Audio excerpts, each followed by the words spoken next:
Welcome back to Central Valley Talk. If it's Thursday and it's 11 a.m. hour here in California, the show's authors and artists. We're doing more authors now than anything else. And by the way, we've grown so much. We're doing authors from all over the world, thanks to COVID that forced us to learn how to use this Zoom technology with what we do. The next guest, Alex Bennett, is one of the most interesting guests I've ever interviewed. He's back for a second time, I believe, and he has a book out called Shot of Oakies. I meant to say this first. Alex Bennett, he's a bartender slash author. What a great profession, Alex. Welcome. Thank you. Thanks for having me. Now, you're somewhere near Chicago? Yeah, just south of Chicago in Joliet, Illinois. Now, did it snow there? Does it snow there? What happens? Actually, this winter was kind of nice to us. I have to say, we didn't get a lot of snow, and we really didn't get below the 20s very often. So, I'm very grateful for that. The spring, though, has been kind of chilly, but ultimately, it's warming up. So yeah, it is. It is. So now, first of all, you've got a book out. Congratulations. I always say anybody could write a book. Few can finish writing, finish the task of getting that last word right. But then there's a whole job after that, isn't there? Oh, yeah. You got it. Now the promotion starts and, the whole, I say I'm going to try to let the book take a course of its own, and I'll just tag along with it. There you go. What's generally the background? What's going on in a shot of Oakies? It's a shot of Oakies. A shot of Oakies. Basically, I play with the history of whiskey. Now, they say bourbon came about in 1785, but by 1785 it was already a thing, and it kind of like rose as a grassroots thing. So it's murky history, and I can play with it. And I go back to 1743. At the time, the whole world's at war. It was the last true Scottish rebellion against the English rule. And I'm a young Scotswoman who wants to make whiskey in America. And so she's stumbling on the process of making bourbon. And at the same time, there's an Irish pirate. And every time she hears about an English ship that has a barrel of her Oakies aboard, she seizes the ship, she accuses the captain of smuggling, and she executes him. Oh, you know how guys are. The more dangerous something is, the more we're going to want it. So kind of as her popularity grows, the popularity of Oakies grows as well. And then I get into the meat of the book. Now, is Oakies refers to the barrel? The barrel, yeah. Yeah. You fooled me because I thought you were talking about my people, It was about that. Now, is it a fairly accurate history? Well, so it's historical fiction, and I always say contextually, I made it a point to make it as accurate as I possibly could. But the story itself, the characters, they all came from somewhere up here. I'm not sure exactly where, but, they floated around in there, and they all came out on the page. So the story itself is not accurate per se, but the context is. Now, by the way, you have a book signing coming up. I'm going to put the book on the screen here so our guests can see it. Where can people go to meet you, get a copy of the book, get it autographed, and things like that?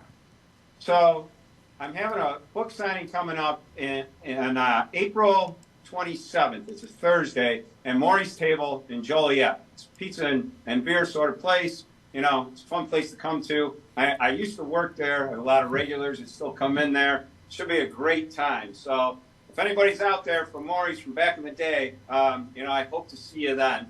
And I recently had another book signing last week, actually, at a place called La Dolce Vita. That's in Frankfurt. That's actually where I work. And it was a blast. I'm lucky and I'm blessed to know so many people that were willing to support me. The place was packed the entire night. I'm still kind of riding the glow, to be honest with you.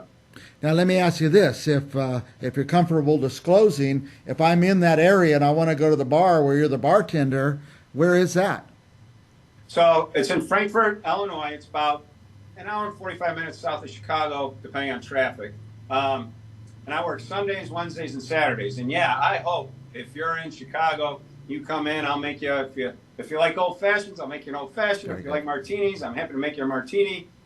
As I say, you sit at the bar and tell me what you want, and I'm happy to do my best to produce it for you. You get it done. Now, I'm going to Brown County, Illinois. I'm not sure where that is, but probably a long way from Chicago. I think it's further south, yeah. And my people say Illinois. I don't know if that annoys you guys, but that's what we say. Everybody outside of Illinois generally says Illinois. Yeah.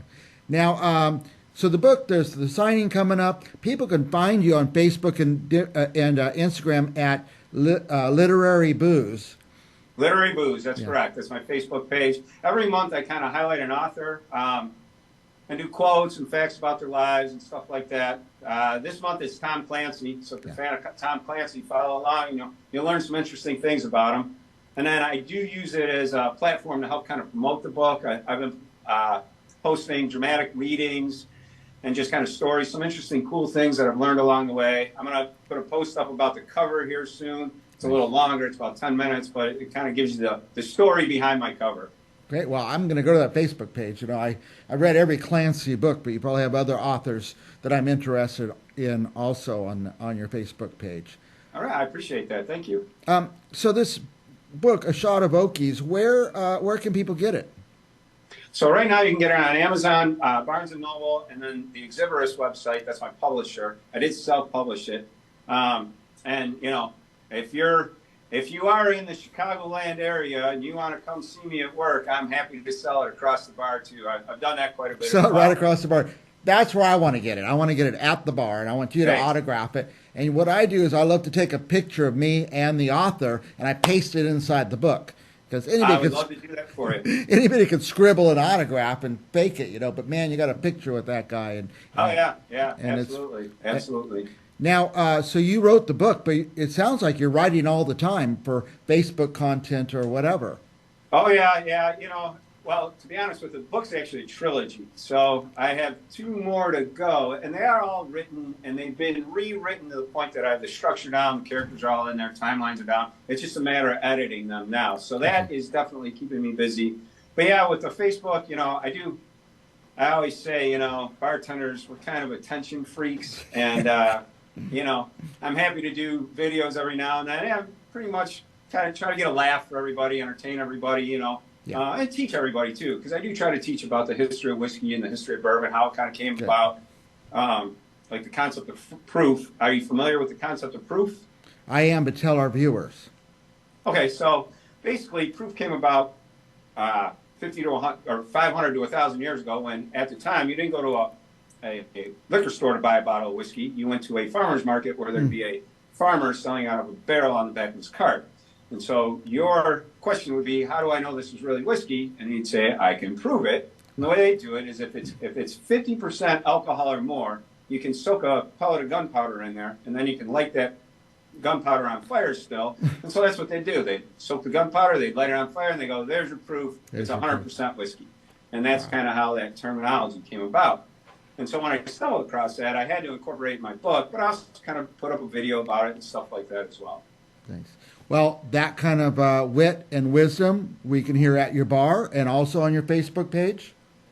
Oh, absolutely. All the time. And believe me, I tell plenty of stories. I always say as a bartender, you got to tell stories. That's really more of our cash cow, so to speak. And so, and converse and get to know people and whatever else. But yeah, I tell a lot of stories at the bar. Okay. Now, let me ask you this. We're way over time, but I could talk to you for hours. I'm a true Scotsman. What should I be drinking? Well, okay, so the Rob Roy. Are you familiar with the drink, the Rob Roy? Not particularly. Okay, it's essentially a Scotch Manhattan. So a Manhattan's going to be bourbon and sweet vermouth and a shot of bitters. A Rob Roy is going to be Scotch, sweet vermouth, and a shot of bitters. But the Rob Roy goes back to Rob Roy McGregor. Oh, we know Rob Roy, yeah. Yeah, he's a Scottish hero back in like the 1715s to 1725s. Was declared an outlaw by the English so that you could literally kill him on sight. But he lived a long life, and he was a great noble, and he was very much a Scottish hero. So if I were going to recommend a Scotsman to drink a drink, I'd say the Rob Roy. I'm going to try that tonight. In fact, I rarely go out and drink, if you know what I mean. Yeah, no. But I'm very close to someone called Grey Goose, usually. Okay. Alex. We're way past that. Anything else you want our viewers to know before we have to go? All I really want to say is thanks to everybody who's been supporting me through this time. I mean, I'm truly blessed and truly lucky to have so many people in my life. And I hope to see you all at Maury's coming up. It's going to be a lot like a reunion for me. Yeah. All right. And I'll see you one day at your bar, Alex.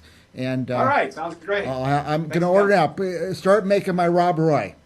No problem. All right. We'll be back with more Central Valley Talk right after this.